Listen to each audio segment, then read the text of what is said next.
կենտրոնն է մասնակցել, մեր կենտրոնի այլ ներկայացուցիչներն են մասնակցել, ընդհանուր առմամբ այս հանդիպման միտքը վաղուց կար եւ շատ լավ է որ իրականություն դարձավ։ Ես կնշեի, որ տարուց ավելի կար այդ հանդիպման միտքը։ Իրականում փորձագետների այդ հանդիպումները միշտ են եղել։ Այսինքն այս վերջին խաղաղասիրական շարժերի հետ կապ չունի։ Այո, չէ, տեսեք, փորձագետների այդ հանդիպումները, փորձագետների միջև հանդիպումներ միշտ եղել են։ Եղել են Վրաստանում հանդիպումներ նույնիսկ մինչև 2020 թիվը տարբեր փորձագետների մասնակցությամբ եղել են հանդիպումներ 2020 թվականից հետո տարբեր երկրներում եւ այդ թվում հայաստանցի շատ փորձագետներ մասնակցել են նման հանդիպումների ադրբեջանցի փորձագետների հետ։ Իհարկե, տեսեք, պետք է անպայման շեշտադրել, որ հայաստանցի փորձագետ եւ ադրբեջանցի փորձագետ հասկացությունները մի փոքր տարբեր են։ Հայաստանում մենք կարող ենք խոսել այն, ինչ գտնում ենք հարմար եւ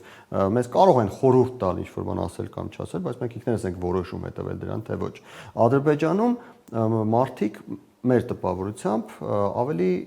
հաճախ գիտեն, թե իրենց սահմանը մինչև որտեղ է։ Ընդ որում բոլոր փորձագետների համար սահմանը նույնը չէ։ Կան մարդիկ, ովքեր խոսում են ազատ, կան մարդիկ, ովքեր խոսում են մի փոքր ավելի քիչ ազատ, մյուսները խոսում են կոնկրետ սահմանափակումներով։ Բայց սա ընդհանրապես նշանակություն չունի։ Խնդիրը հետևյալն է. զուգահեռ դիվանագիտությունը շատ դեպքերում աշխատում է եւ այդ աշխատանքի արդյունքում հնարավոր է այն հարցերը, որոնք պաշտոնական մակարդակում քննարկել են, որոշ դեպքերում տեղին չէ, որոշ դեպքերում կան աշխարհաքաղաքական ենթատեքստեր եւ պետք չէ բարձրաձայն